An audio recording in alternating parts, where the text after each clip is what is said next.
Hi there. Hi. I'm trying a different headset. Is this okay? Does it sound okay? Yeah, sounds good to me. All right, because I've been having trouble on WebEx with my other audio, so I'm trying this other headset, other Okay. Bluetooth headset. So how's my audio so far? It sounds fine. Okay. So I already put something in the notes, Yeah, so we very can good. track who's being assigned what action items. Yeah.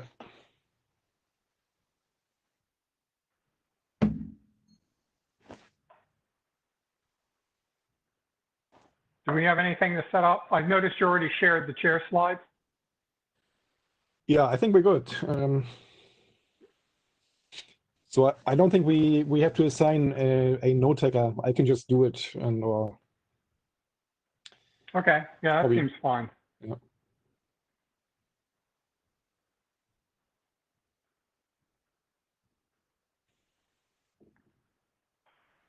Do you have much of a weekend?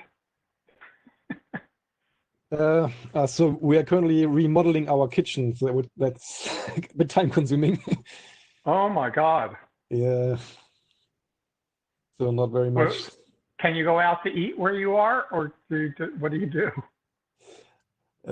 So the kitchen is still functional, but so tomorrow I start ripping everything apart, and then I hope I will be done just the day after tomorrow. Oh, It's then not you can't be doing very much to a kitchen if it's only taking 2 days. Yeah, no. So we're keeping all the machines, and it's basically just the, how do you say that, the working surface, and yeah, some tiny cosmetic repairs. So we don't go for the whole rebuild or anything. Okay. There's a mark. Hi, Mark.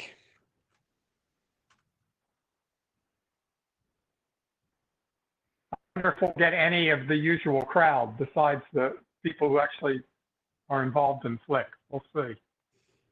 Yeah, let's see. It's a bit of an experiment. You know, I really dislike the fact that we don't have individual logins, so we can't tell that you and I are you can't rename ourselves in the participant list. Yeah, so what's really worrying that, so I started the meeting, but it's listing you as the host. So Well, you can, there's a menu item that says reclaim host role. right. Yeah. Let me. Yeah, change role to host. Yep. I think I have to stop sharing for that. Just a moment. Okay. Under the participant menu item. Reclaim host role. Yeah. Okay. Now you're the host. Wonderful.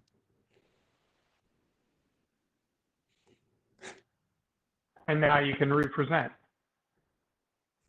Very good.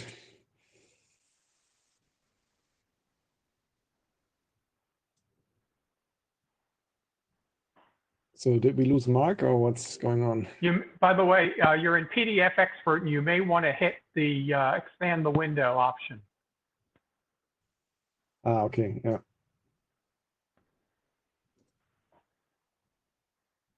Oh, there's Cedric. Well, we lost Mark.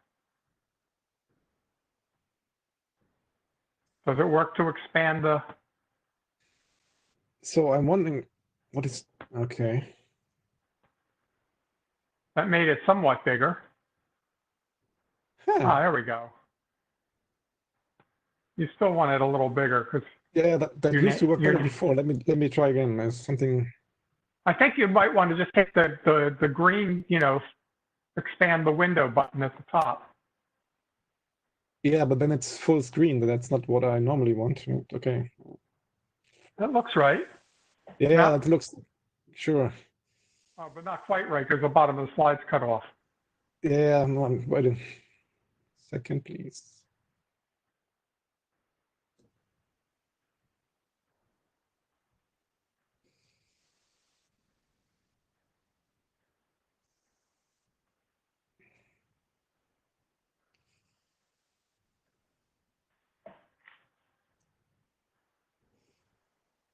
good enough? Yeah. Okay.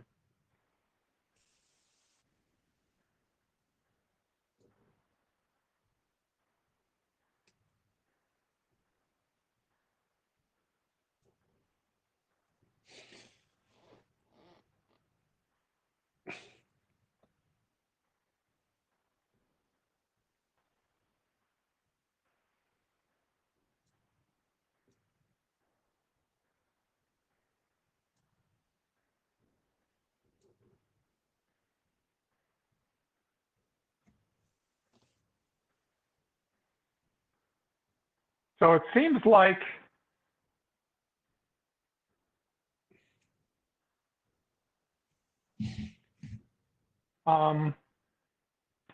when I go to do my slides from Google, it doesn't seem to do the right thing. Do I have to export them or something? So I did a PDF export of your slides, and that's what I have here. Ah, okay, fine. Because when I go into presentation mode out of Google Slides, it just goes full screen. Yeah. Yeah. And then I can't share that. Right. Or maybe I could, I don't know. All right, so you exported the. Yeah. So if you want, I mean, Oh, I can okay. see them from here, or you can also just maybe use the No, PDF. you can drive, that's fine. Okay. Hi, Mark. Hi, Cedric. Hi, Yun Chao. Hi, Cheng. Hey, how you doing?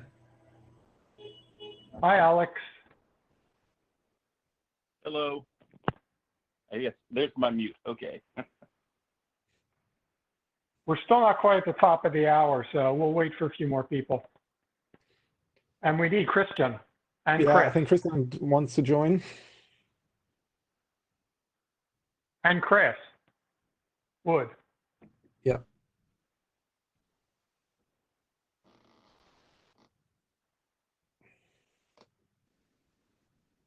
Hi, Ken. I can. Hello, gentlemen and ladies, if there are any.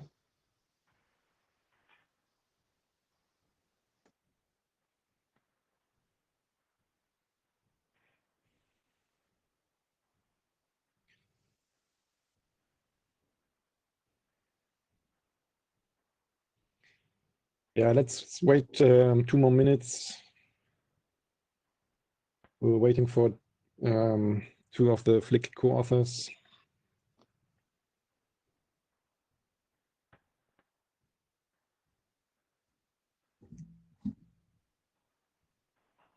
Hi, Alicia.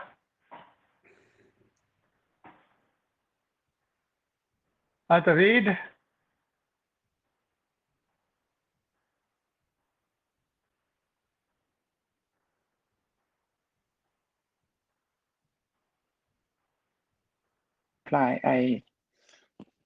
We have a few conferences going on in my home, so I have to put on my headset first. Oh, okay. Hi. Oh, so Dirk, do you want me to walk briefly through the update slides that I did at the previous IETF that other people may not recall, or just let people look at them? We can go through them, yeah. You mean the group items status, or? This update status that I did at IETF 106. Ah, okay. Do you have them, or? Yeah. Okay. Yeah, I may even have them in PowerPoint so that I could share that directly. Okay. Yeah, I got that. So I'll Cool. walk through that really fast since they've been presented before, but it'll help people catch up on exactly what's in O2. Yeah. So we can do that as the sort of like first thing Okay. in that part of the meeting. Yeah. Yeah, let's start with the general part. Welcome, Yeah, everybody.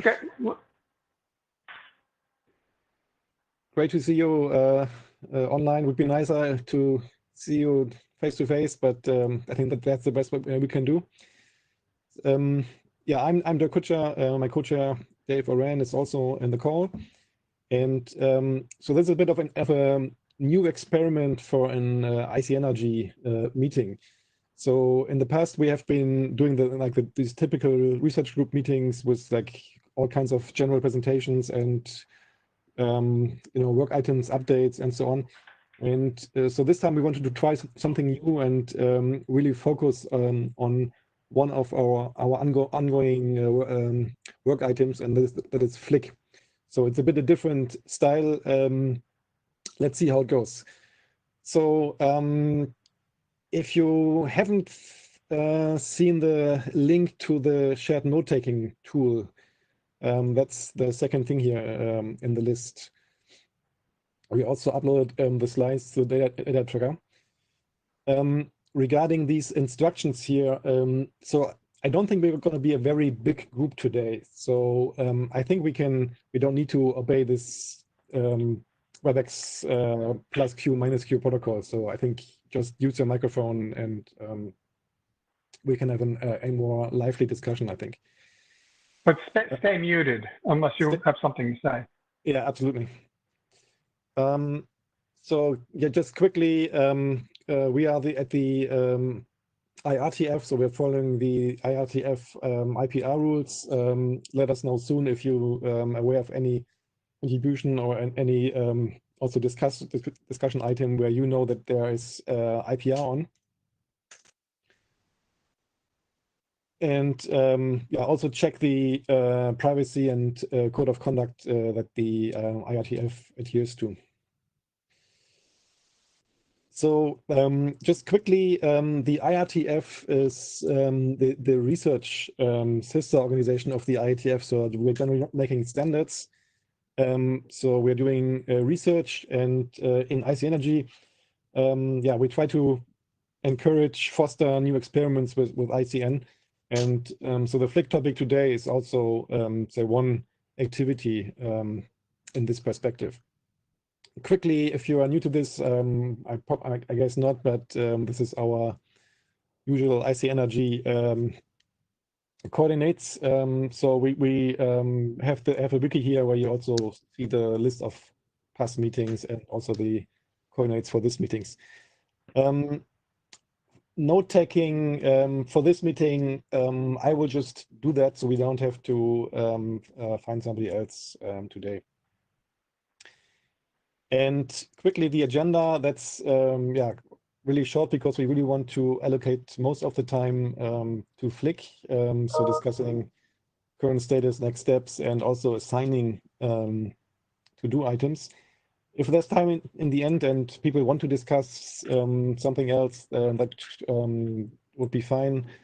So let us know. Maybe is there anything that you urgently want to discuss today? I'll just quickly asking around.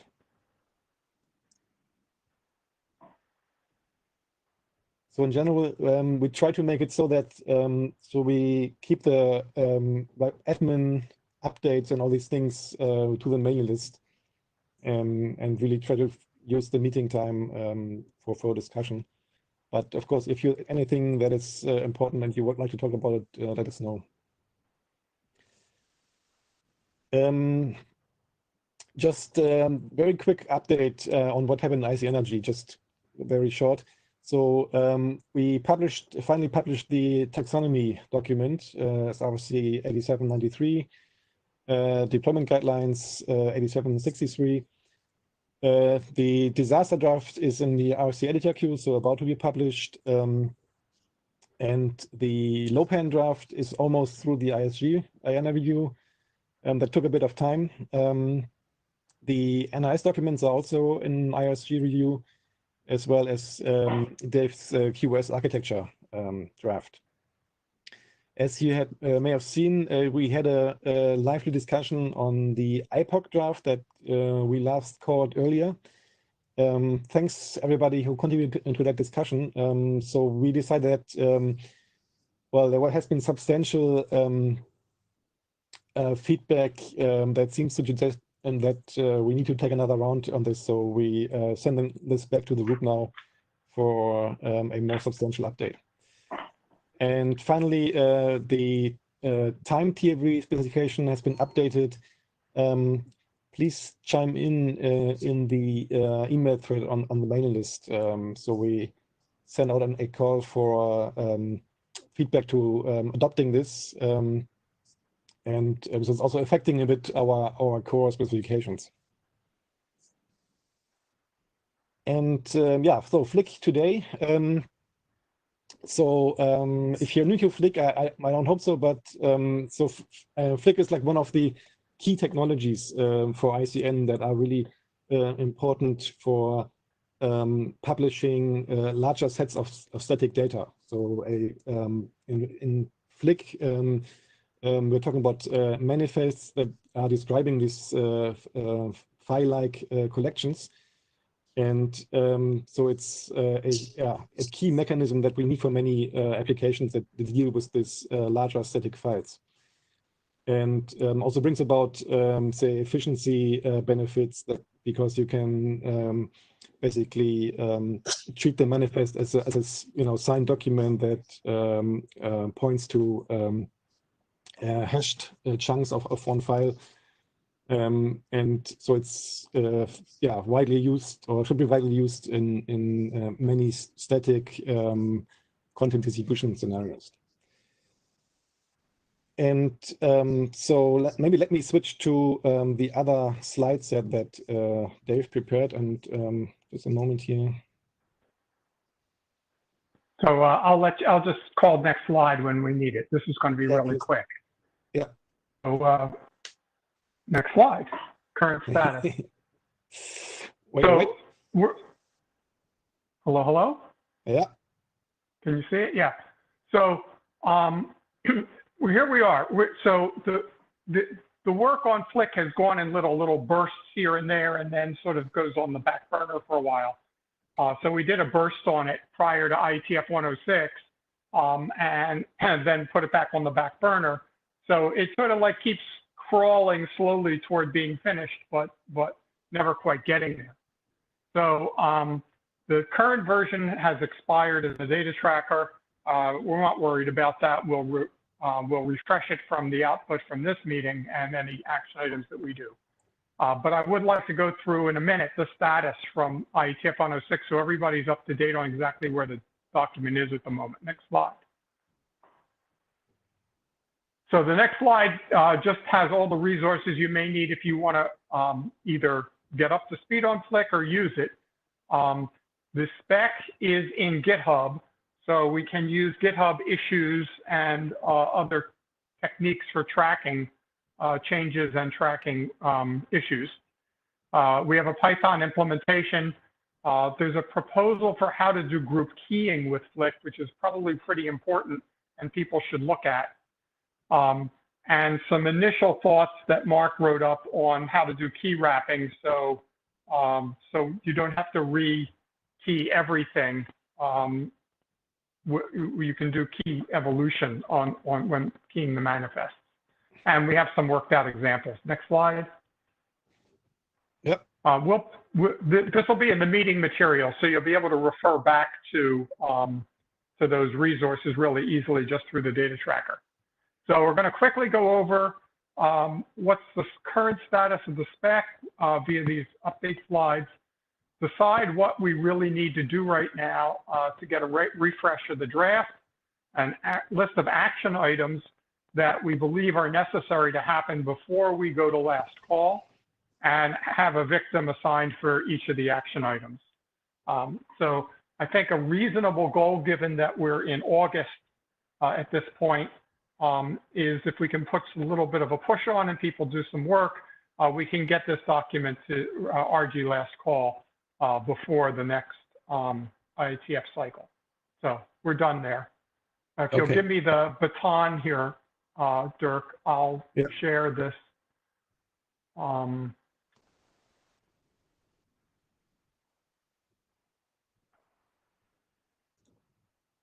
Why can't I share? So Yeah, I think you have to make me presenter or something. Right. So we are both here in the list as ICNRG, and I don't have a separate Oh no! item for you. So You can you bring up the slides from the data tracker? yeah, give me a second. Yeah, I'll start talking without the slides, yeah. and we'll catch up. So I don't want to waste. I don't want to waste time on history when we could be moving things forward. So the history is that this has been around for a long time. Manifests are in NDN considered a useful thing, but not fundamental. So a lot of applications are written in a way that individual content objects are completely independent of one another and each individually signed. And manifests are a nice add-on that applications can use at their convenience. However, in CCNX, they're pretty much critical because the architecture in CCNX is heavily biased toward most objects being named simply with hash names and not full names, with the idea that things that have full names are actually the manifests for collections of objects. So we have these things called nameless objects in CCNX that just have a hash, and it's used for the segmentation of large objects, not just having a sequence number as one of the as the trailing element of the name, and also allows you to use these manifests as collections, like directories, for structuring lower parts of a namespace. So it's been implemented and in use all along on a lot of applications. Next slide.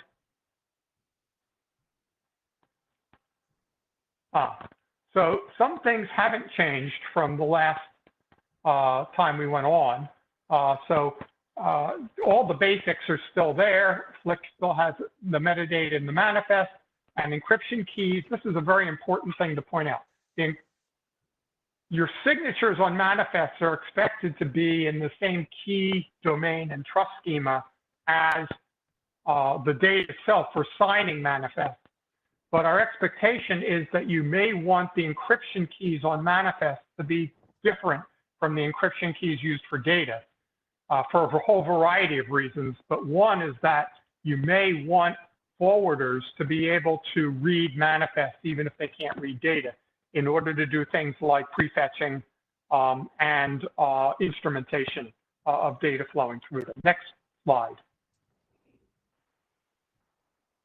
Yeah, so what's changed is one major change is that namespaces are explicitly supported in Flick.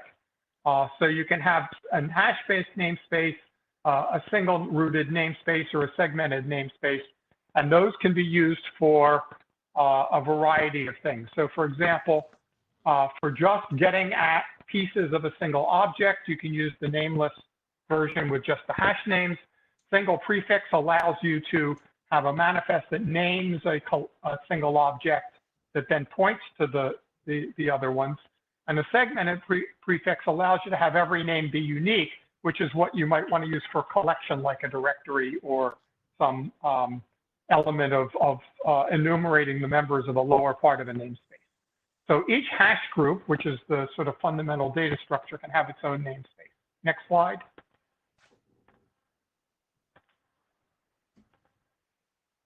So we redid, for the current version of spec, we redid encryption pretty much from the ground up to make it, as I said, quite a bit more flexible.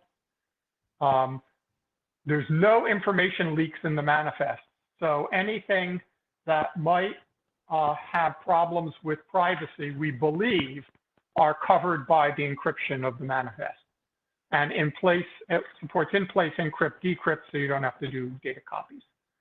One encryption key per manifest, and what we have in the spec is a pre-shared encryption key method, which you'd use as sort of a basic thing, but doesn't give you very much flexibility, and 2 group keying mechanisms. The idea of using group key mechanisms is that our expectation is that manifests would be consumed by multiple clients and not by a single client. So you would like a group key to be what's used for the manifest. Next slide. We sort of refactored all the metadata, allowing both direct and subtree sizes, and tried to keep the data structures the same for node level and hash group level. So it keeps the parser simple and makes both construction and traversal easier. Now we have both plain pointers, which just is effectively what you use to construct a name and an interest, and annotated pointers. So plain pointers are just as they were before, an array of hash values. Annotated pointers, however, which are new, allow you to add metadata and various extensions to the pointers. So one we put in directly in the spec is object size, so that when you fetch a manifest, you don't actually have to go and try to fetch individual items pointed to by the manifest in order to figure out how big they are. You can get the size directly out of the manifest. And then there's some other ones that we're proposing, don't define in here, but proposing would be potentially useful for various applications, like hints for traversal order of the manifest, and things like video decoding hints, which sub-objects, for example, if they're frames of MPEG style video, might be more important than others. Next slide. So locators can be an array. And the Python implementation, I don't recall, Mark, whether we've updated it or not since this. Do you remember? Mark can weigh in a minute. Next slide. Yeah, I think we're about done. I had to find my mute. No, the Python implementation is lagging a little bit what's in the O2 as it was published, but it has maybe like 80 or 90% of the features of O2. Okay, great. Next slide. All right, so we have some code to do. Update the implementation for CCNX using CICN as the base. And then we need a bunch of the standard stuff that needs in a document to go forward. So we need IANA considerations because we are registering some things. And while there's a lot of security sprinkled through the document in terms of signatures and encryption processes, we do need a security consideration section, which talks about the wheres and the whys of the design, and a couple of other minor updates. I think that's it. Yes? Is there another slide? Nope. No. Okay, so that's the current status. That's where we are right now.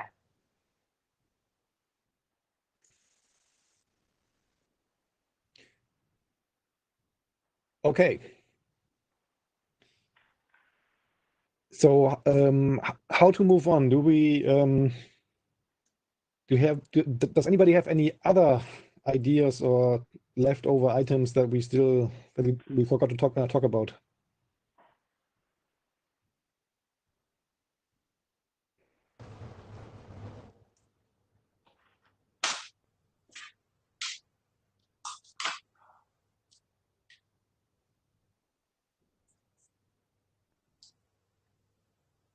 Here, Dirk, can you hear me? Yeah, yes, we can. I was thinking about, let's quickly do a round of where do we see the current write-up, the scope of it, and whether we already agree the thing still to be done assumes that it's just about finishing here the pieces that are missing, but maybe we should quickly just make sure that we are all on the same page.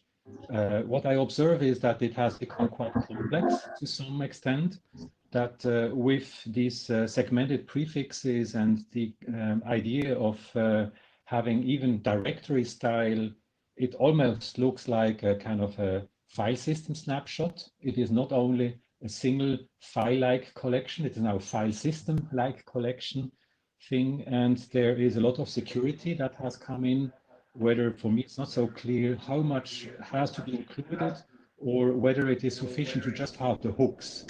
So it would be maybe good to characterize where should we stop should we really have all the things in that, or should we think about cutting a core which have then the extensions that can be added on later?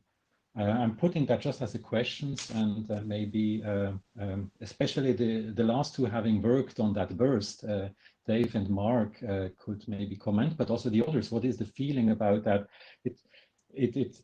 I'm a little bit afraid that it can become too big to handle if we want to complete everything. Yeah, thanks, Christian. Sure. I can tackle a few of those questions. So the namespaces have two aspects to them. One is the point of a namespace is to say what convention is used to generate the name that goes in an interest that's created from the manifest. And the ones that I put in here were hash naming, single prefix, and segmented prefix.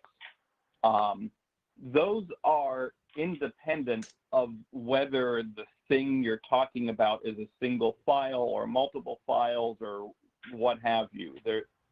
It doesn't imply anything about what the actual thing is you're fetching.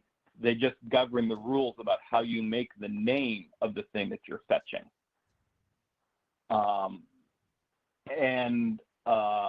Then the other aspect is each hash group can have its own namespace. So if you did want to talk about two different things, for instance, hash groups that point to other manifests might use one namespace, and hash groups that point to data might use a different namespace. And again, that doesn't mean that the data is referring to multiple objects or a single file. It's just saying, I can use different namespaces, for example, for the manifest data versus the, data.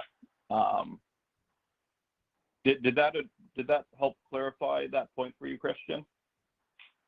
Yes, absolutely. But the question is exactly, should we really cover both? Because you could think also about, we could have a F-lick, so the file lick, and the D-lick, a directory lick.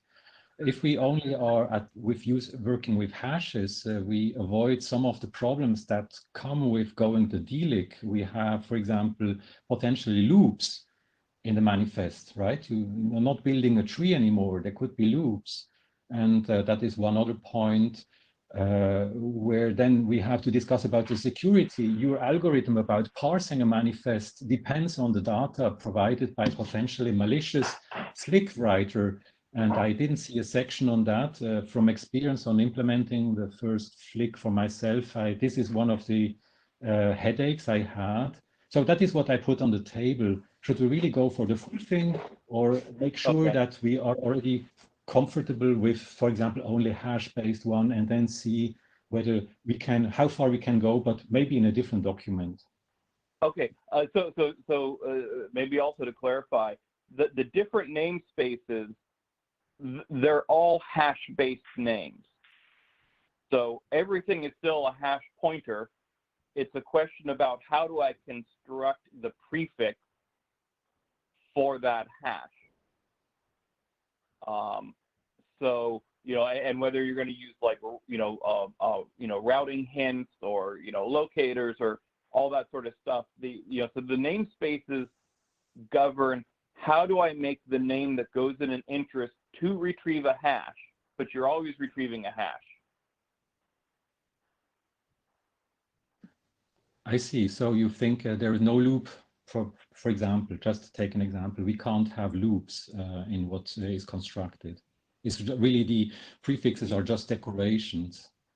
Yeah, that's right. Yeah, so I'm pretty sure there can't be loops because of the hash-based tree.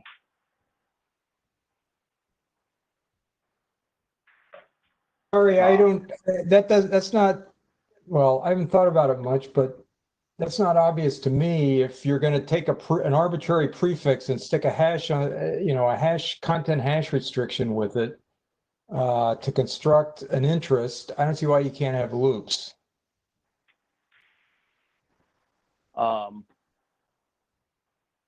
Well, let's be careful. There's two types of loops we might be talking about. One is a retrieval loop, and another is a traversal of the manifest loop. So if somebody's badly constructed what purports to be a manifest tree, but the prefix that you use to fetch the next manifest in the manifest tree could conceivably create a loop. Not a loop of fetching, but a loop of traversal. On the other hand, those kinds of loops, those are centralized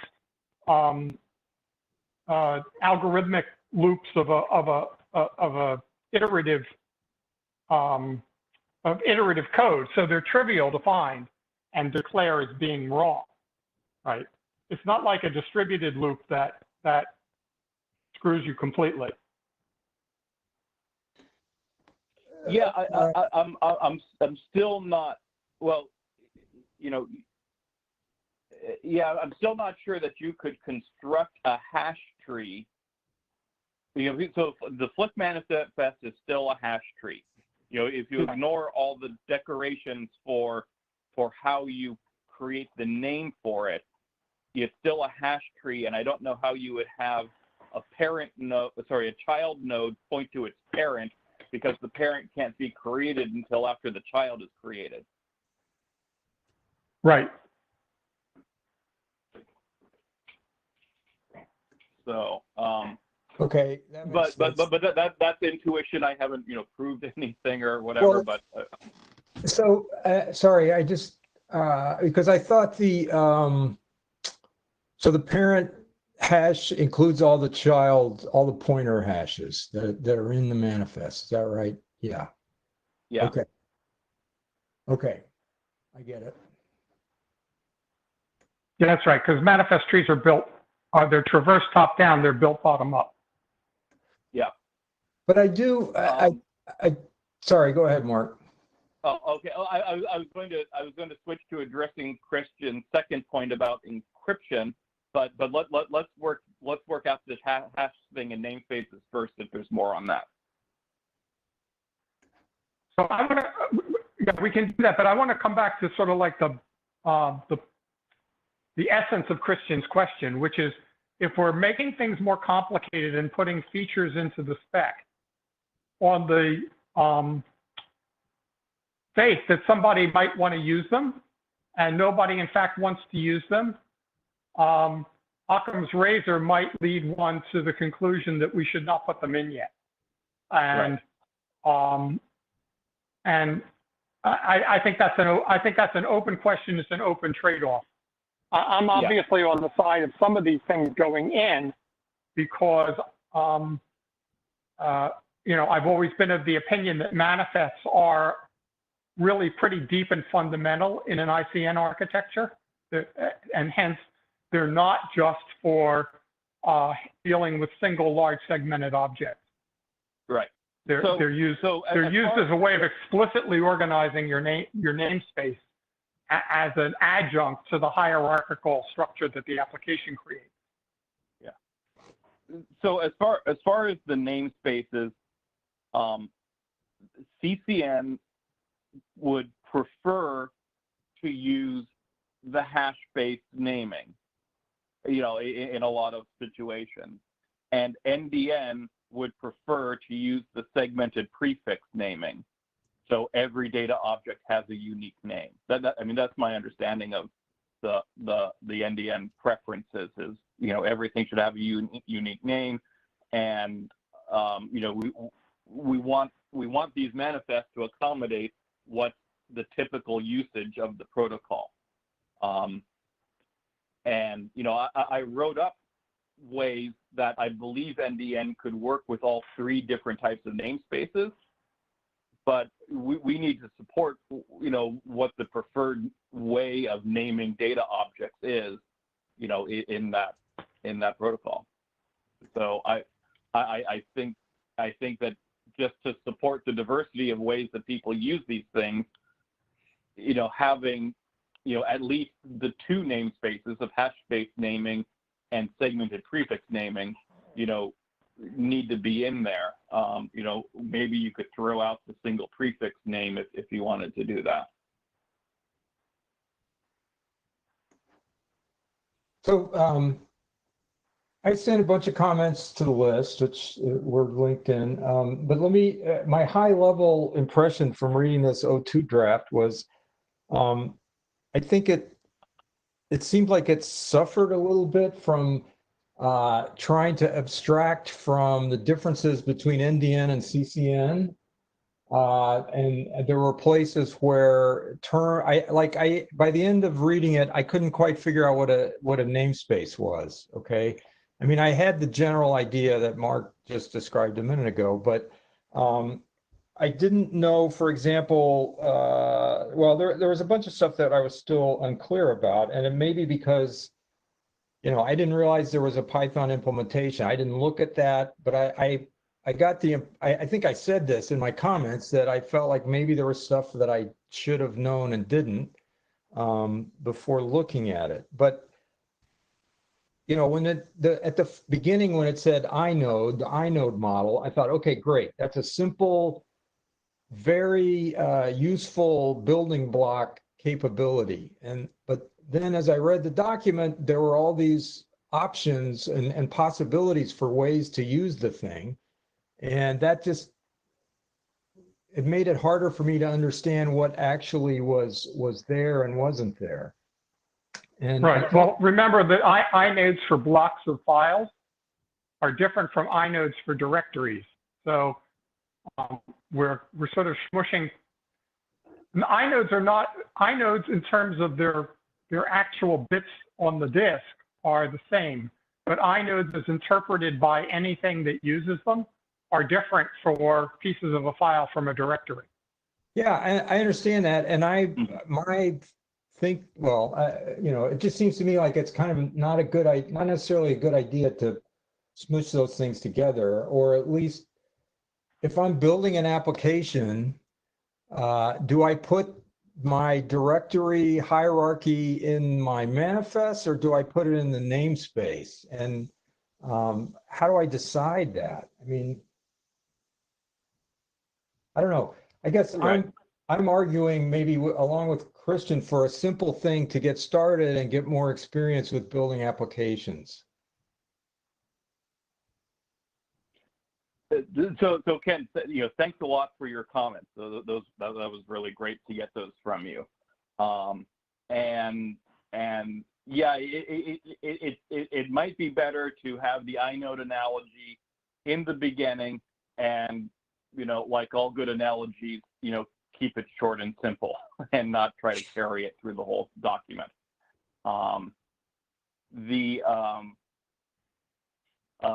Yeah, I mean, one of the big differences is, the flick entries. It's actually trying to have one format that serves both for more manifest entries, a directory entry, and also the same thing for data entries. So the analogy to inodes is perhaps limited.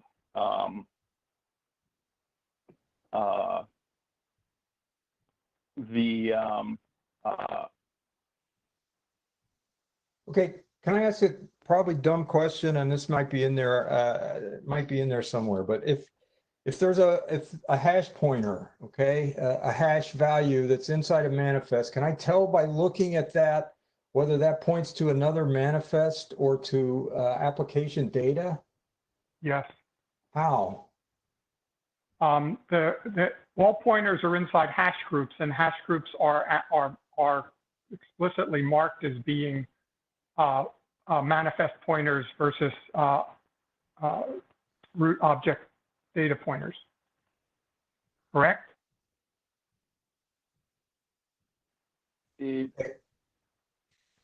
Yeah, so pointers can have labels, and you can have different hash groups, whether it's a data group or a directory group.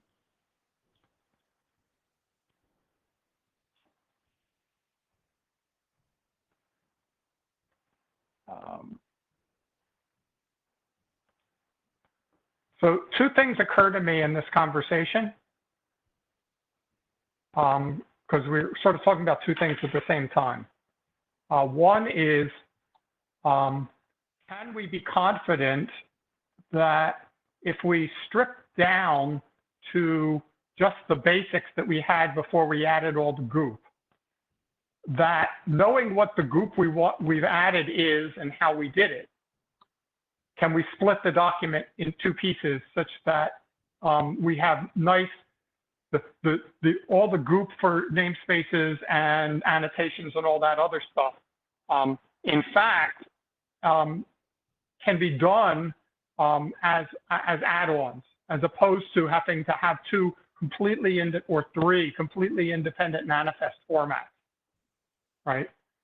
Because if we can make the complexity hierarchical, at least conceptually in the way we write things down, that would make me a lot more comfortable with let's move forward with just the simple stuff first. The second thing is, and I'm realizing from the conversation, is calling the way you put something in the manifest to tell somebody how to construct names and interest a namespace. That's probably a very bad choice of terminology, because anybody who's coming at this naively is going to go, what the hell? This is? I know what a namespace is, and it isn't this. So it occurs to me that maybe we need to change the terminology there and call it something like name constructors. Sure. Yeah. As opposed to namespaces. Yeah. We have three kinds of name constructors. Yeah.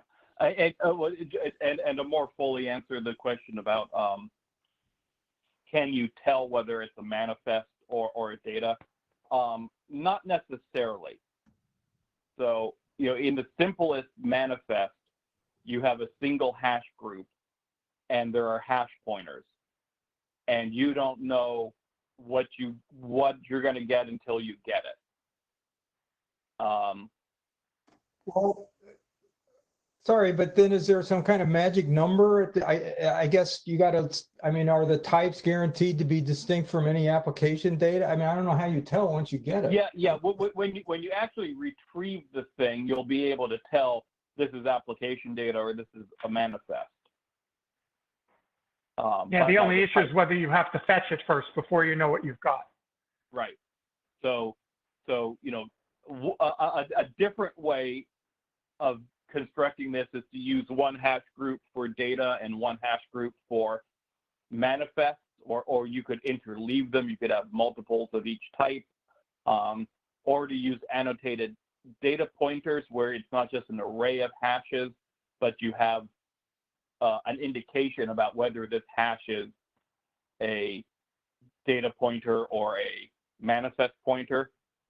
So there's lots, not lots, but there's a few different ways that an application can organize its manifest so it could tell, if it understood, the manifest nature. An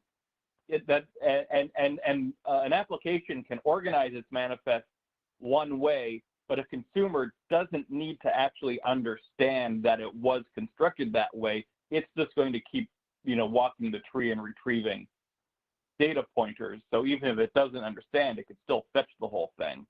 But an application that understood the semantics of it, might have optimized behavior on the manifest. Since each hash group can have its own encryption, that would allow you to, organize your data with different, keys for different things.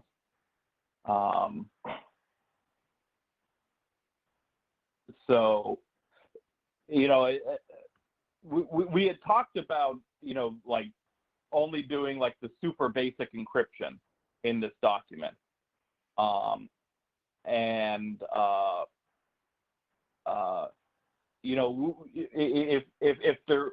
If there was the energy and ability to then publish like some follow-on documents with, you know, like group key security and broadcast encryption or whatever, that would be great. You know, I think that it is important to have worked out at least, you know, 3 or 4 different ways of doing encryption, so we're confident that the data structures in the core document correctly support those applications or those types of encryption. So, you know, whether it's all in one document or split up, you know, that's fine, but I think we need to have worked out, you know, multiple ways of doing it to make sure that what we have as the base, you know, is sufficient to encode those things. Quickly come back also, joining that discussion now. I also go a little bit into the topics that we're discussing right now. Would it be possible to also use the forwarder criteria to separate or to handle what should be in a document or not?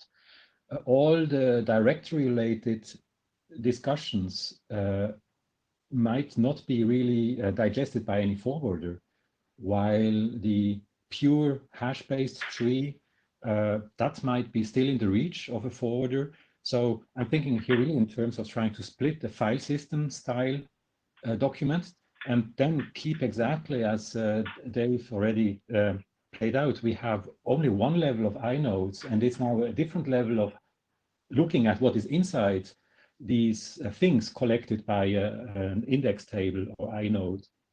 And so we would have also 2 different documents for that.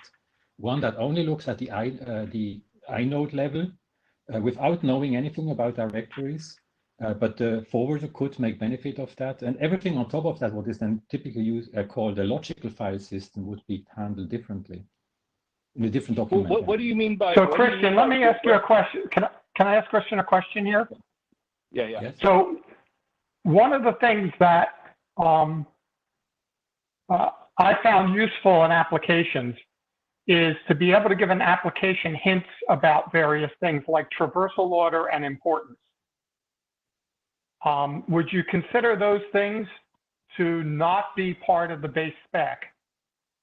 And if they're not part of the base spec, we would, at least in the base spec, have to have more than just hash pointers. We need to have an extension mechanism so you could add these things to hash pointers in a different document. And then my question would be, is the specification of the extension mechanism actually 90% of the way there to get you the other things? I mean, we could really then take Unix then as the exactly that playground. What should be in the inode is well, remember, inodes have changed with more sophisticated file systems. Yeah, but exactly, should it be inside the directory document, or is it really in the inode itself? And I think there, as you say, things have changed. What I see from other projects, and I point out now the DATS or the hypercore, they really try to stick to one sort of hash-based thing. And then how you use these hash-based things is you have a second one if you want to implement a directory thing. It doesn't have to be mixed up in one layer. So keeping things separate. So what, I mean, you say a base document, there could be also 2 base documents. One exactly only the inode level, the hash-based pure binary thing. And then the second more file system, annotation, hints, whatever you want in a second one. They, of course, both would be existing, but they would have a clear focus, and you wouldn't have some of the questions we had today. No, I absolutely agree that that's one possibility. I'm still trying to think about how you would build in the extensibility mechanisms in order to build the second thing without completely duplicating everything. In other words, a directory like manifest would in fact not be able to use the data structures in the simple manifest, but you'd have to redo it all from scratch. And then you'd have two completely different sets of code for traversing the two different types of manifest structures. I would just raise the question, maybe that's a better way to go. I don't know. You call it manifest in both cases, but if we say one is called the index table, when you look at the low-level hashing, and the other is then the really manifest, the directory style manifest, we don't have to call both manifest. Again, if the thing that's in the index table does not require any annotations on the individual index entries, I can see how to get there. Yes. But if the individual index entries, in order to do the more sophisticated functions, need annotations, either they have to be there on day one, or you have to have defined an extension mechanism in the base spec to be able to add them later. Right, and I was asking, do we have such kind of annotations that are essential for the forwarder to doing a good job? Otherwise, we shouldn't put them there.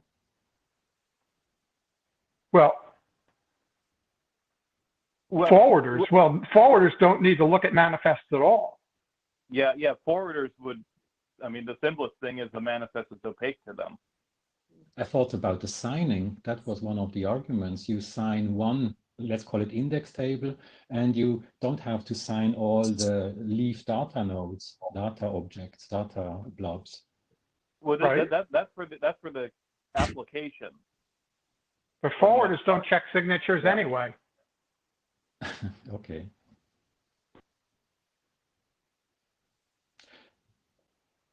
Well, I was saying one thing. I would be interested in more people also joining in here in the discussion.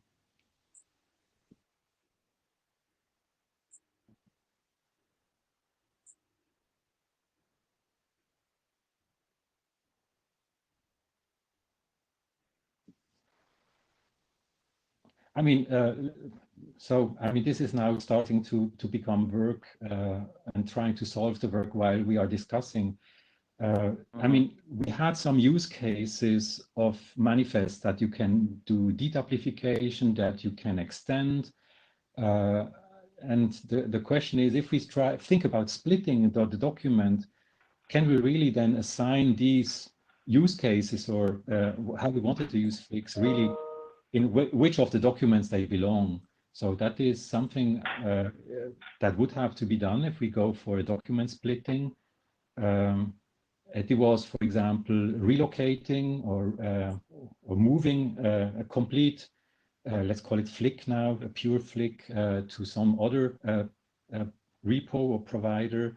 Is all possible still if we do the split, or at the end we will have to merge it? This is something I can't really tell, and functionality-wise we might have to quickly look at.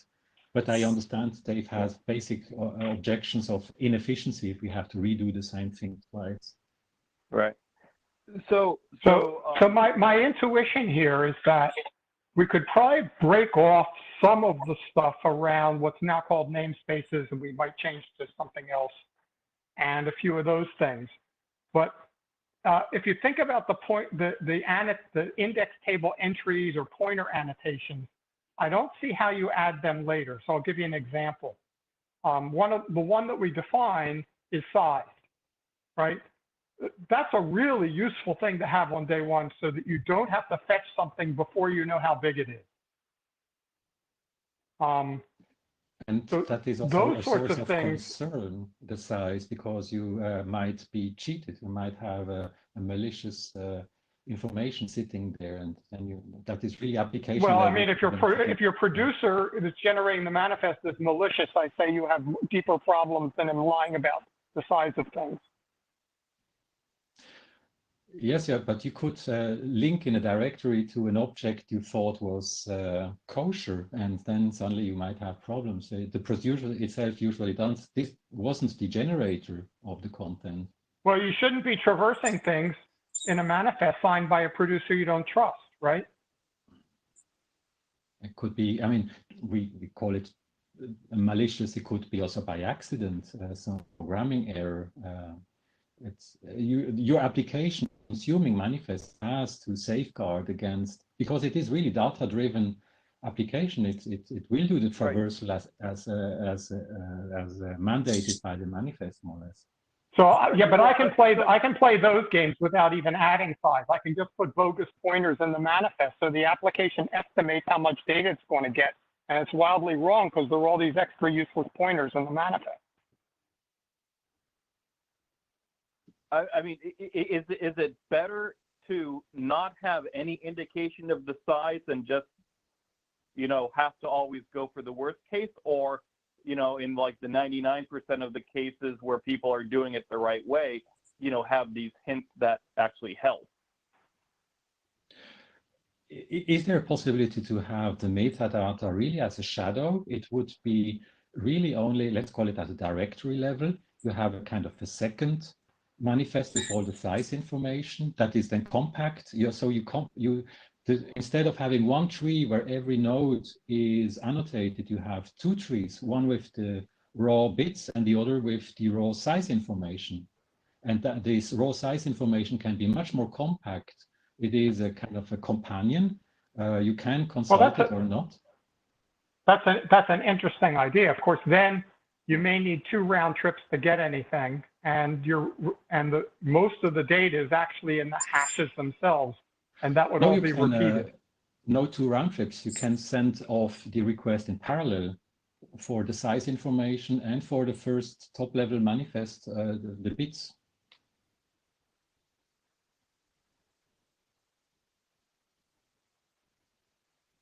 Yeah, so doing a parallel tree metadata, you know, whether it's size information or, yes, you know, like the other annotations that you would typically put in there are things like, does this hash point to another manifest, or does this point to data?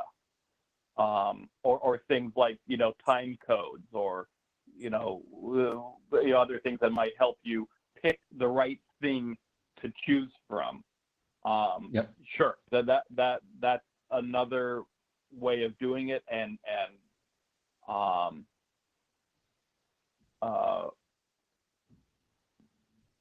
you know, it really go down. We could talk about, you know, the pros and cons of doing it that way, but that is another way of doing it. Yep. It's exactly moving that hint and the content of the collected bits into the application space, and you don't have necessarily a penalty because you can ask for those 2 things in parallel. Yeah. Architecturally wise, I would feel more confident keeping things cleaner, and we would have only one level. You know, so one of the reasons that we did it as a combined was it could be less error prone. When you have parallel structures, you need to make sure that the second structure is correctly aligned to the first structure, however you're going to do that alignment. You know, whether it's just by ordinal position or whether you have some sort of other key or reference from one to the other. You know, it's just more of a chance that those things might get out of whack. Whereas having it all tightly bundled, it would be less likely that things would become out of whack. But at the same time, you could also turn that argument positively. If you have an error in the size computation, you can republish the size tree independently and correct that easy without having to republish all the terabytes that you had in a flick. Well, you still wouldn't have to republish any of the data, right? You just be republishing the manifest. But if it's a tree with a lot of depth, you will have all the manifests up to the root have to be, you change the hashes of everything. Yeah, I mean, well, I guess if you got it wrong, if you made a mistake, sure. Yeah. Yep. You know, then you also have like the version thing. You know, if if you have your manifest published under one name, and then you have your annotation published under another name, and then you update it, then the consumer has to be sure that they're getting whatever the current, annotation is for that manifest. But that is your thinking that things are mashed together. In my, now let's call it the split world, you only would get hold of the directory level manifest, which points to the two, now the pure binary and the pure size manifests. And there is no version confusion. You get a new directory object, which has a changed tree manifest entry. So Okay, sure. Yep, yeah. Doing it at the root level and updating the root level. Yep, that works great. Yep.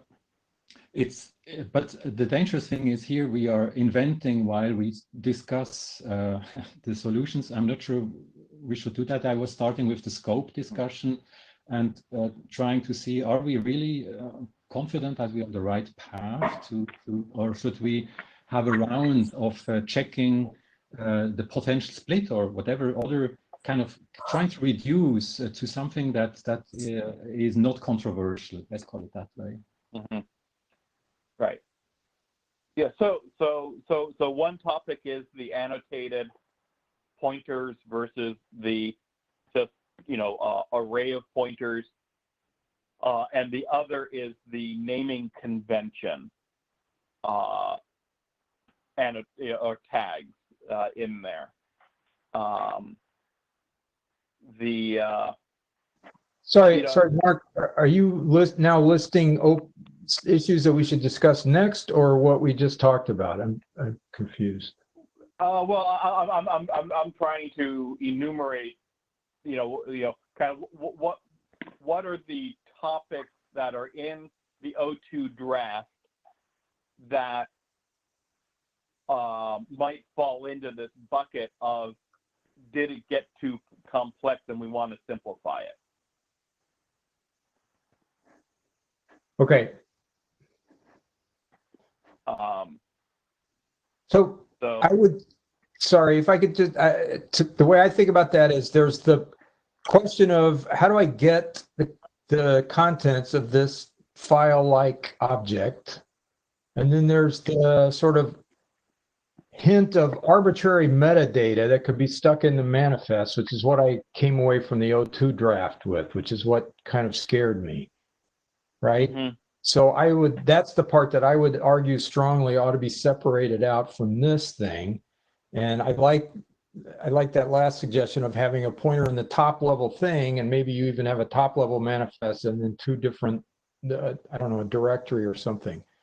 But okay, I'll shut up now and let you continue. Sorry. So I have a question about what we're thinking about. So let's say you have the simple index table / hash group data structure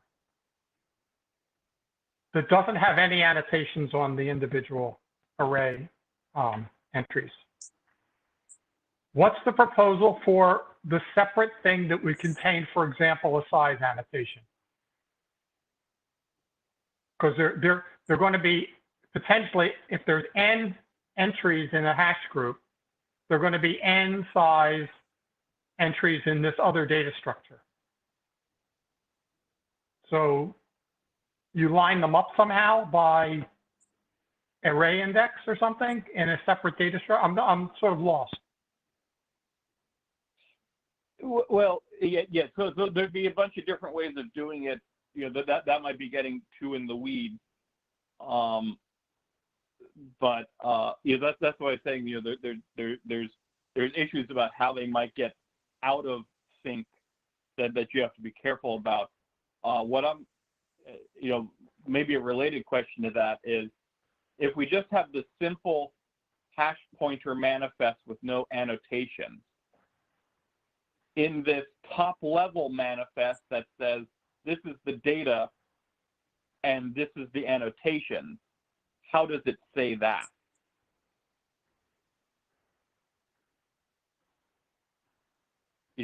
Right. You can't just have two hash pointers and one's data and one's annotations because you don't know who's who. You know, maybe if you start retrieving it, you can figure out, oh, this tree is annotation.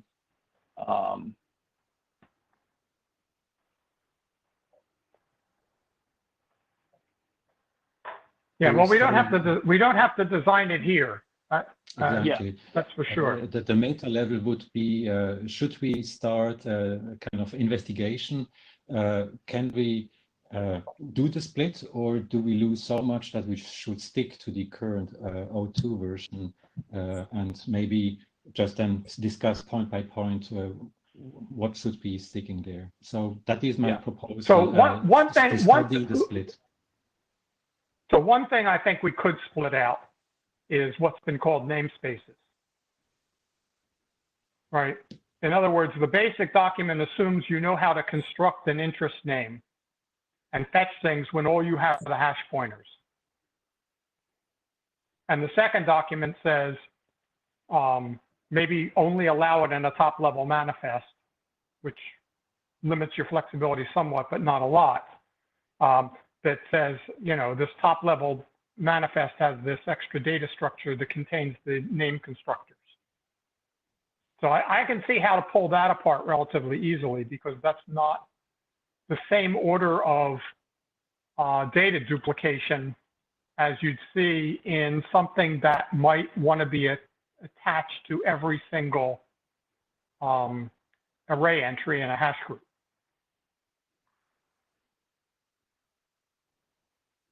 You know, to some extent, I also think about, you know, how many memory references it's going to take to dereference one of these things. And it's definitely going to be double if you have two independent parallel data structures.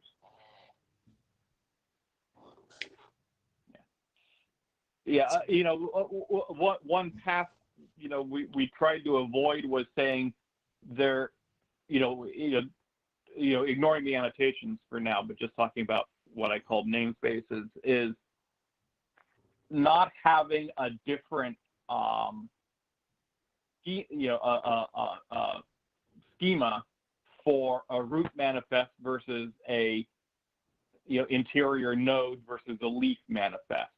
You know, the way it's written right now, there's just one syntax for all manifests, where, regardless of its position. We make some recommendations that say, well, you should probably do this only in the root, but there's nothing that says you can't do it, wherever you choose to if you have a good reason to. And that may be flexibility we don't need. Well, then you need to say, well, if the root manifest has a special syntax, what happens if I want to make a manifest that points to root manifest, because they're no longer root manifests anymore?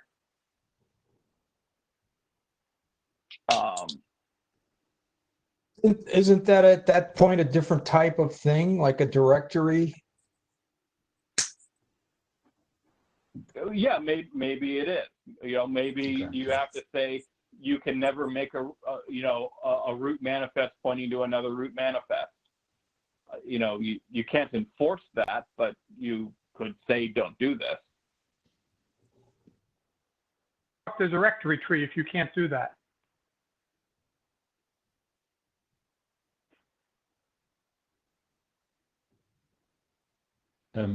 Trying to go again to meta level, should we continue that content discussion to decide whether to split or not? Is that then depending on what we find today in that discussion? Or should we just say, yes, we need a study round to see whether splitting makes sense or not?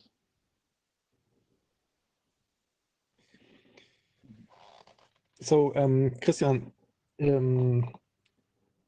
what are exactly the reasons to split the document into like one or two with different features?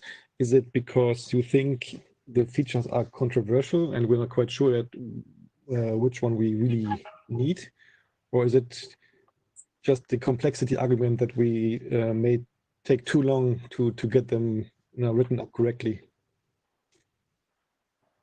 I mean, the complexity argument, that was just kind of a feeling that came by reparsing the documents, but also kind of an architectural thing that you might want to keeping together the bits as one task compared to how you annotate, which can evolve. So evolvability argument. If we separate that out, we can have different ways of doing directories, doing hints, having, for example, you can offer alternate ways to fetch stuff. I'm not sure if the choice currently can be easily found in the manifest. Or you have, by the way, 3 different ways to access the bits. I mean, there are many different ways to handle bits, but we need a first basic way to keep the bits together. And that is, so it's an architectural concern I have. Okay.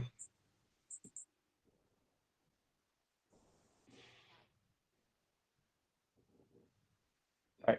So yeah, I mean, clearly you could put a pointer, at the top level of a manifest that says, here's where you could find, some sort of annotation for this manifest, and not, you could leave the specifications about what those look like to separate documents. I guess, I don't really like the idea of having the format of a manifest depend upon the location of the manifest in the tree. And I also like having the flexibility for a producer to be able to repeat information wherever they want in the manifest tree. So, maybe one person wants to just put like the annotation pointer and the namespace construction directive in some top level thing, and people always have to fetch that and walk down from it. Another producer might say, well, I know that there's these breakpoints every so often where someone might be joining in, in the middle of the manifest tree, and I want to be able to repeat this information every so often to either update what I'm doing, or to, give them the hint. It's like, hey, just as a reminder, this is what we're doing, for the creation, things like that.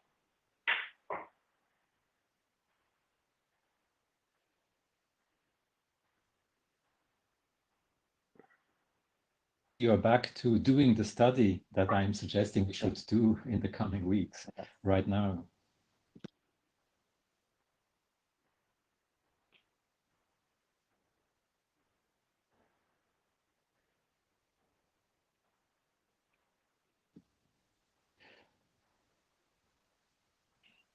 Well, one of the slides said we need volunteers. So if I said I volunteer to take part of a brainstorm afternoon and exactly do that split discussion, is it worth or not? So who would join? Who would join me in doing such an exercise? Or am I running here too traversal and you would rather prefer to go on with the current path and just get it ready for November, and we don't consider splitting at all? Well, we want to get things. We want to get things right. We don't want to. I mean, this is a research group, right? So we're not driving towards some kind of standardization that has, 5G deployment deadlines and stuff like that. So, if there's important questions outstanding, that's the purpose of a research group, which is to explore them. I would certainly participate because I'm definitely an advocate of having annotated pointers. I think at the end of the day, it's way simpler than trying to correlate multiple data structures.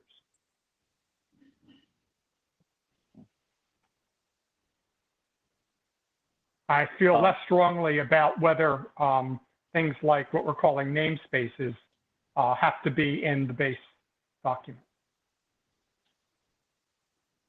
Well, there needs to be some way for the producer to say, this is how I have named things, to be able to construct the interest. That's true. That's true. But that could be, again, that could be in the manifest. It could also be secret information in the application. Just like, remember, when people construct namespaces, there's all kinds of side assumptions about various semantics and structures that are not explicitly encoded in the name. Well, yeah. I'm not. I mean, I'm not. You know, I'm not arguing against this name construction thing. I think it's very useful, but I don't think the lack of it prevents an application from, having something in the code that already knows how to interpret a manifest that doesn't have that information.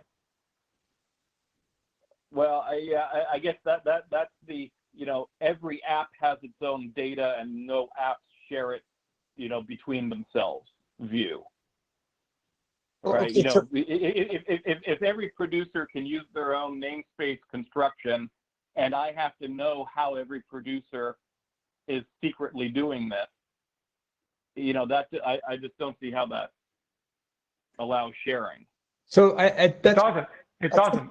That's Okay. a great point, but I think it would be very helpful to sort of stake out the classes of applications that this thing is designed to support. And when as I'm listening to this, I'm thinking about the implications for somebody that's going to build a library and maybe a transport protocol that's going to make use of this fundamental building block protocol to support applications, right? And the other observation is that history, I think, suggests that getting a simple thing out there and letting people build on it and learn with it is as opposed to trying to, and I totally hear what you're saying, Mark, and I think some of the applications make a lot of sense, like having the ability to put metadata in, deep down in a structure and those kind of things. I think that's where we got to discuss that, but they're trying to Well, be there's two levels of this. One is what extensibility you build in. right. And the second is what explicit features do you put in. So for example, in terms of the annotations, we didn't put all these annotations in, we put one in, just so we'd have a proof of concept, which is the object size, right? But but the question is, what do you do if you promulgate a very basic, the only thing that's there is the pointer, and then you decide, gee, it'd be really nice to have this annotation, right?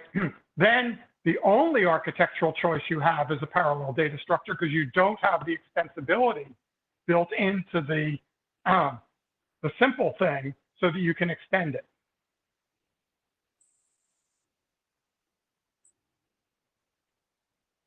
Right. So, I mean, I get your argument about simplicity, but I think there's an argument that simplicity lacking extensibility is potentially a dead end.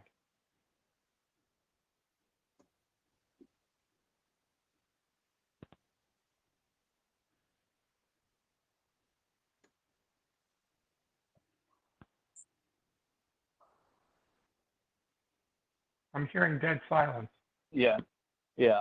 I guess, as far as like the rules for generating the name that go in an interest, I guess I'm much more in the camp of saying that the manifest needs to be explicit about how you generate the name.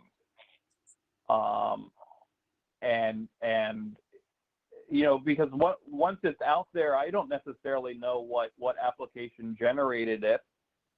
If you want these things to only be useful within one, individual application domain, then sure, keep it, opaque. But I really think that a consumer should be able to fetch a manifest and be able to figure out how to generate the names corresponding to that manifest from the manifest itself.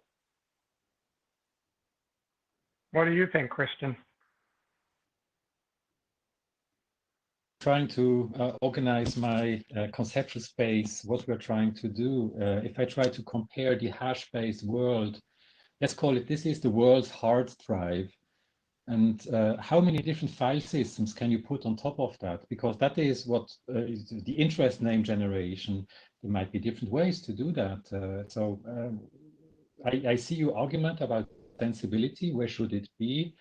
I'm still not convinced we have to put it in the hard drive, in the lower bits on each block, and that it would, like in the Unix case, you could separate that out at the high level and have many different file systems, and using the parallel tree approach to run their file system. They would have their own documents, and application libraries would say, okay, this is on the market, this is the file system that was the most popular. I will also implement that.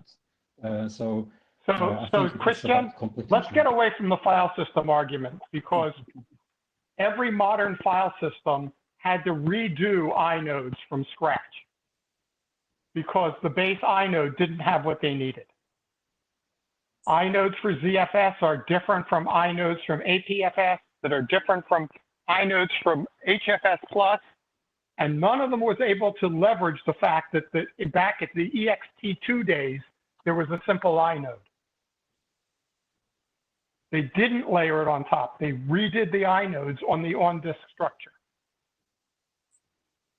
Now, I think you may be right about manifest, but I think the file system argument completely falls apart. Okay, so I would probably then start thinking about having an intermediate annotation layer, 3 different parallel structures, but I see the critique that will immediately come for that. But I try to put it again on the meta level. I think it's worth doing that study. We have now spent what is it, an hour 20. I'm not sure we conclude today. Yeah, I still stand to that. I personally, I would like to take that one step back and to have confidence that we are on the right path to go, because it's really an architectural choice to put the possibility to have all things annotated at every manifest level, and having exactly one manifest type for mingling together, bit keeping together, and that directory tasks. So I can somehow understand the architectural argument, Christian. On the other hand, it's also a question, say, what level of perfection do we try to achieve here? I mean, it's not that I mean, we have to find a say solid specification that will be used by all applications in the world next week. It's more like we don't really know yet how applications will end up using Flick manifest in the end.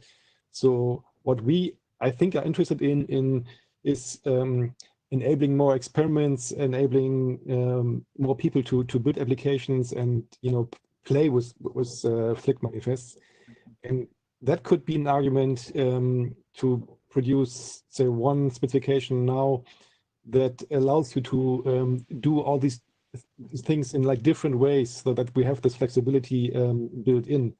So that could be an argument against splitting. I'm not saying that we should only have one. The splitting would just be, it would be 2 parallel drafts to be worked on. Just separate the stuff and have a mechanism exactly, for example, the parallel tree construction. It would be the same functionality, just 2 different documents. Okay. I'm missing you. Are you saying, and we do two manifest specifications, one in the style you're talking about and one in the style that's the current document, and then let application people decide which one they want to try and experiment with? I would be in favor of that. Christ, we have 2 completely different wire format protocols. No, it would be the complement. So I still assume the split would be about the layering. You would have the bit level, basic Flick, and as a second companion. So what if we decide that the layered approach is wrong later? Well, then I bring And you we've research frozen the arguments. simple one and doesn't have extensibility mechanisms. Yes, so it's a question of time. If we find out that the integrated approach is wrong, then we will have to anyway split it. So I can also flip the argument here. I mean, remember, look, we're not going to get everything right? I mean, yeah. I hate to, I'll bring it up. I know I'll get flamed by about 17 people on this call right now. Remember selectors, right? We didn't discover for 5 years, for more than 5 years, the selectors are probably a bad idea, right? So perhaps we'll put some features in now on the presumption that they're useful and find out later that they're not. That's certainly a danger, right? But that's what research is about. If I were confident that making the architectural decision to layer manifests in the way you're talking about would work out, I'd be a lot more comfortable. It just feels like we're tying our hands too early. Yeah. So you know, so one thing we should do is have a more technical discussion about what a parallel annotation approach would look like, and maybe come up with some examples about, you know, what the different objects would contain, and you know, then maybe we'll discover that it's not quite so simple, especially if you're trying to, you know, fit everything into fixed size MTUs or something like that. So, but it, you know, that's a reasonable, you know, thing to think about and you know, see what it looks like. You know, for the namespace or you know, name creation mechanism, you know, it doesn't need to be as flexible as it is in the current draft. We could just make it, you know, like one thing that exists, you know, somewhere in the manifest and it's not repeated. It can't be different between hash groups. It's, you know, just a, you know, one specification. You know, that's fine as long as it's something. You know, so we could simplify, you know, how that is done. We could break out the, you know, we could just have the very simple pre-shared key encryption in the document and break out the others to other documents. But, you know, as long as they're done in parallel, so we know that they all have, you know, are likely to work, you know, that's fine with me too, so.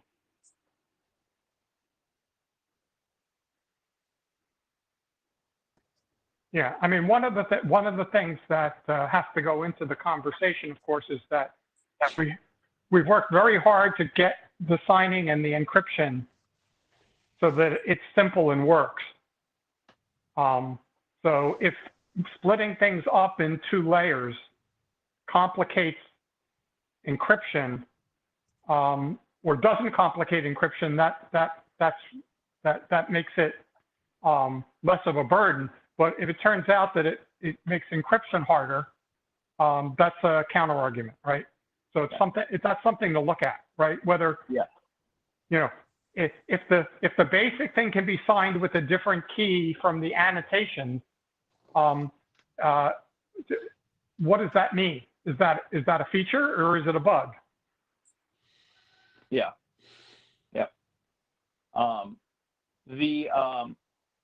Yeah, you know, what I was thinking about, you know, splitting the encryption out, I think really that is just taking, I don't think there'd be any changes to the grammar, but it would just be taking the sections on like the RSA stuff and putting in a separate document, just to make this document simpler. I don't think it would actually technically change anything about how it's written up. And as far as the parallel tree annotation, you know, as far as I'm concerned, the syntax or grammar of those annotation objects is like completely wide open. You know, it doesn't need to be anything at all that looks like the Flip grammar, though, you know, keeping it closer would make implementation a lot easier. But so yeah, but you know, that kind of gets, you know, depending on how much you pry it open to being different, you know, there might just be, you might just have to reinvent stuff again. Yeah, Sure. I mean, if we wind up with something that's just a parallel array index, that's a whole lot simpler than a bunch of cross pointers. Yeah, parallel array won't work if you pack the data tree to the maximum MTU size you want to operate at. You know, you would have to keep, both data structures, you know, size so the largest one, you know, fits in your target. Yeah, I will not engage right now in that discussion. That I suggested would be an afternoon, but maybe ask the following: do we have a notion of a kind of another standard kind of profile, a kind of a, let's call it a compliant application would at least need to implement that, but optionally this? Or what is your feeling about the 0.2 standard? All the things written down there must be more or less implemented to be part of the game. I mean, I'm trying to find a way how in the future we could maybe even shrink it back to exactly the bit level Flip. Right. So what? Let me bring up one other option for the annotations, which I think we talked about like ages ago. But one is to do parallel data structures, but in the same manifest. So I can have a hash group that's just a list of data pointers, and it's a simple thing. Then I could have another group. It's not a hash group anymore. It's like an annotation group that has my annotations that I have to keep aligned with my pointers, but it's all in the same data structure, right? It's not a separate object that I'm doing this with. It's all one object. And so I just have basically 2 arrays or 3 arrays or 4 arrays that I make all the same size. So it you know, that's another approach to it. So in that example, a minimum compliant application only needs to understand the hash groups that has pointers in it. It doesn't need to understand hash, you know, other groups. They're not a hash group anymore. They're an annotation group. It doesn't need to understand any annotation groups. It can just ignore those. Yeah, that's an alternate encoding. I'm really curious if Christian thinks that solves this problem. I'd be very surprised if it did. Yeah. Because all the annotations are TLVs, and if you don't understand the type of the TLV, you ignore it. Who said that all annotations must be TLV? I was thinking about, for example, the size would be a packed integer. No, I believe it's a TLV, isn't it? Yeah. Yeah, everything's a TLV.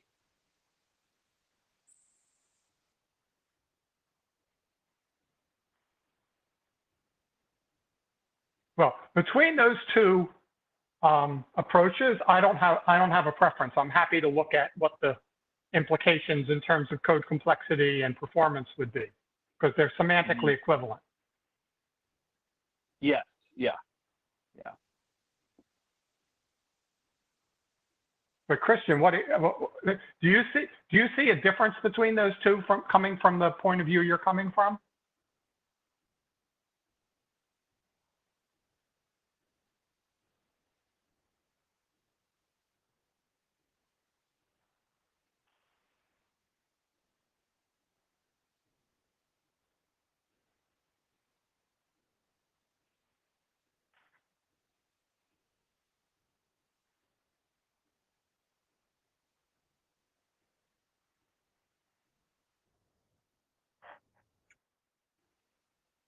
lose me, or do we lose Christian, or is somebody just thinking? I've not heard anything for 30 seconds. So. Yeah. So Christian is unmuted. So Okay. Christian, can you still hear I us? mean, if the other way of encoding it and possibly specifying the other type of hash group, in other words, if we have typed hash groups in a separate document, I would have no problem with that.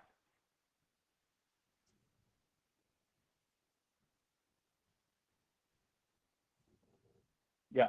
Yeah. So, you know, we would probably, you know, start just calling them like a group, and a hash group would be specifically a group that has hashes in it. Then you would have, you know, different annotation groups that would have whatever it is they have in them. And those could all be specified in different documents. Yeah, that's fine with me. I think that may actually be good, right? So, That's different from defining a new T for a TLV, right? Oh, yeah, I think it's It would be in a separate document. New keys. Yeah.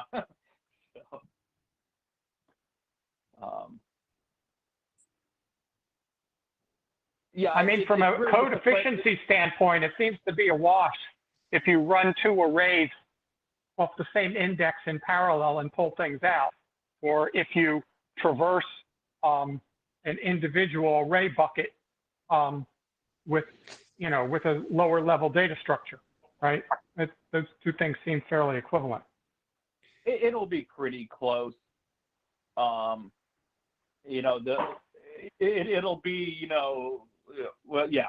So who knows what your memory architecture is like, but yeah, you know, you would be able to find each group easily because each group has its own length. So you just skip ahead to the next group and the next group, and you find all the groups. Yeah.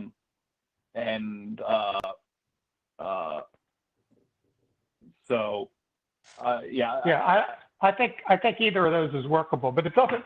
I'm curious as to whether, you know, that does anything to get closer anyway to what Christian wants to see, which is the ability to construct a manifest that is incredibly simple and doesn't have any extra goof. Yeah. Yeah. So maybe we spent like 90 minutes on this now. As a constructive proposal, how about planning for having this technical discussion on the say document or specification structure, so that we kind of could plan for another meeting where we maybe invite say a few proposals, so for how we organize the specification in the future. So I'm hoping that Christian would be able to prepare some ideas. Maybe other people have some other suggestions, and then we can kind of try to resolve that question in a technical discussion.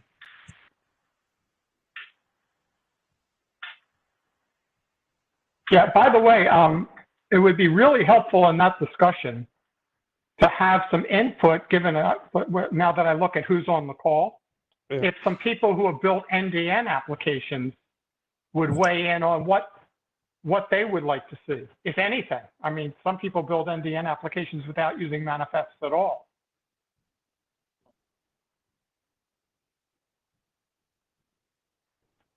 I'd love to get input from that point of view as well, right?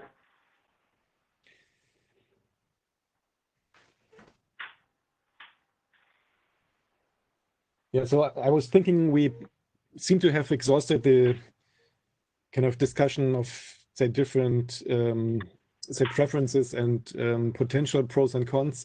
I think next what we need is yeah, some more thinking time and more like preparing, so writing things up in a more structured way so that we can really have this, say, next level of technical discussion. Otherwise, I don't think we're making much progress if we continue today. Yep.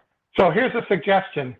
Let's go off, exchange ideas over email for a while. Next week is SIGCOM, so I would not suggest we try to push things that early, but that we need some kind of deadline to motivate people, and maybe we'll do something in a couple of weeks. Yeah, for me, the 24th or later is best. I don't have much availability. That's fine. Yeah, soon. So before Labor Day, though, in the U.S. How's that? When is that? When is Labor Day? September.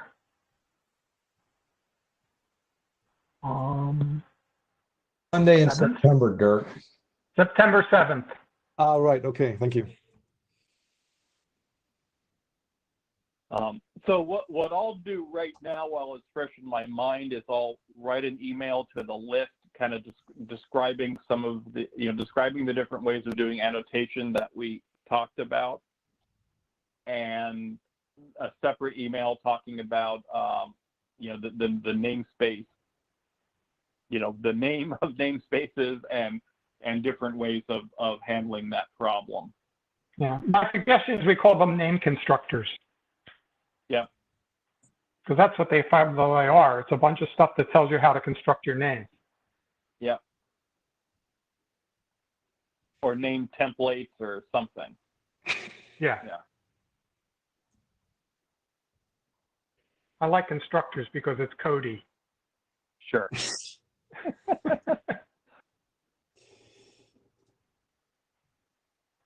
So, but Mark, you said so. After the 24th, you would be available, right? Yeah. I mean, some days are better than other days, but it has to be like the 24th or later. Okay. Yeah.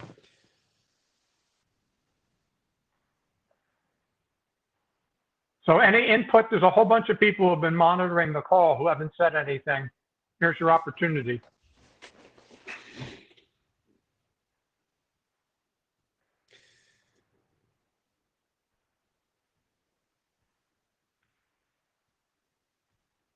So what we could still do, in addition to assigning these work items to Mark and I guess Christian, is there anything else we can do independent of this discussion? So Dave already signed up for an editorial pass for general cleanup.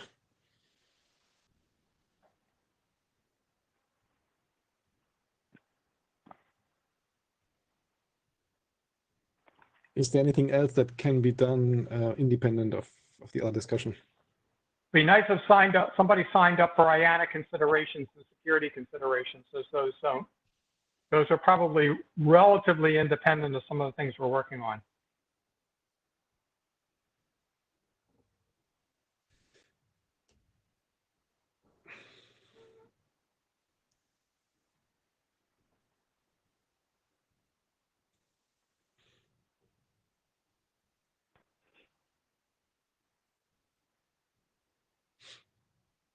Yeah, the IANA consideration probably also depend a bit on the extensibility mechanisms we end up with, but yeah.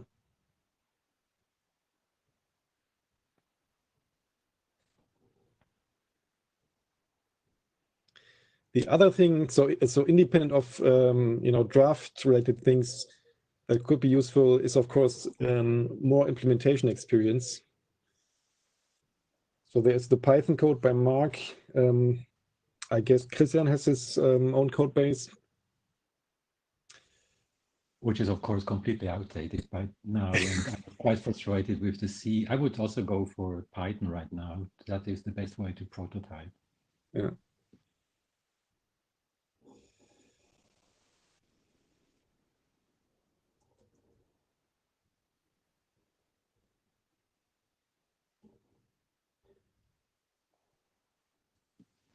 But maybe that is just a hint that if I would come up with that strict layering suggestion and the parallel tree thing, I would have to come with Python code to make my point. I see. Mm-hmm. You mentioned that you put Mark and me in one bin to that discussion. Maybe others want to join. Have we a clear kind of agenda of goal? What would be the outcome of that discussion?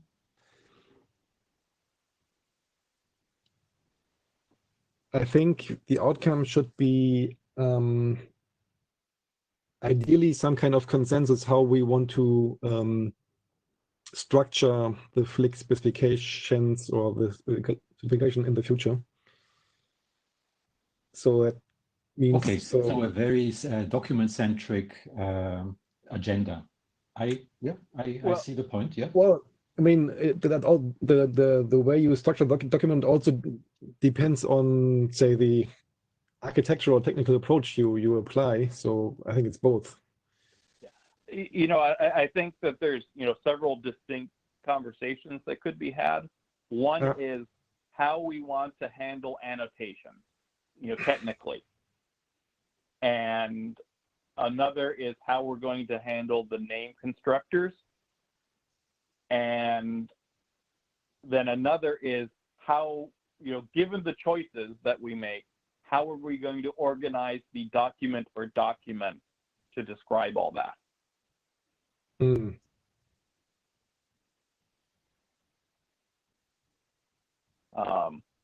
You know, if we go for like the parallel annotation, then, you know, that clearly begs for separate documents. If we go for the parallel but all in one manifest, you know, separate types of groups, you know, you could at least describe one sort of group in this document as a proof of concept and then do separate documents for fancier things. You could do that, or just make sure the extensibility mechanism is carefully laid out. Yeah. And have written at least one of the extension documents. Yeah. So I think the more important things to like do first are to have the technical discussions about how do we want to solve annotations and how do we want to solve namespace constructors. But I think that the point that Dirk is making is quite important.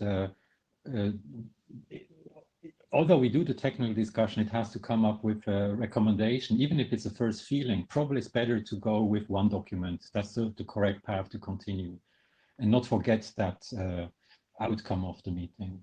Mm-hmm.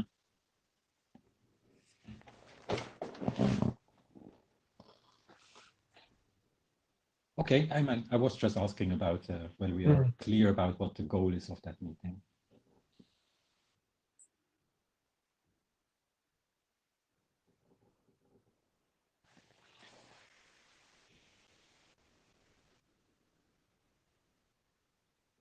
And it would be great if we could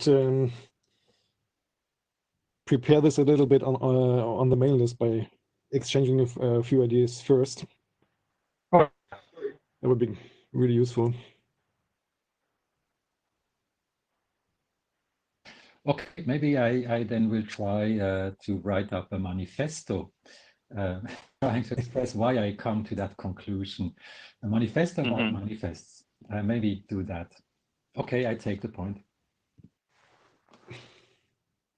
Okay, great.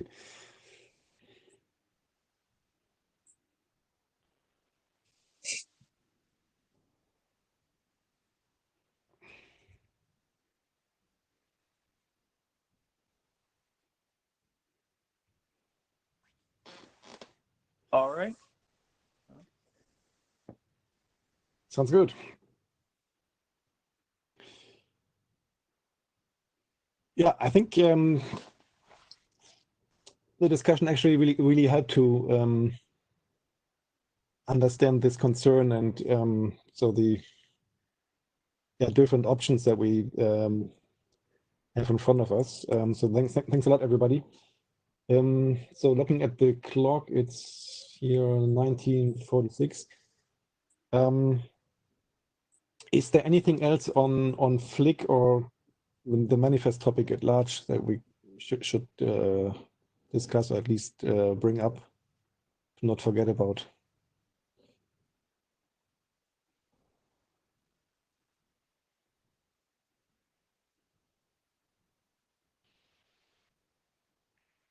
Okay, I think that was already productive enough. Thanks a lot. Any other ICNRG related things that people want to discuss or mention?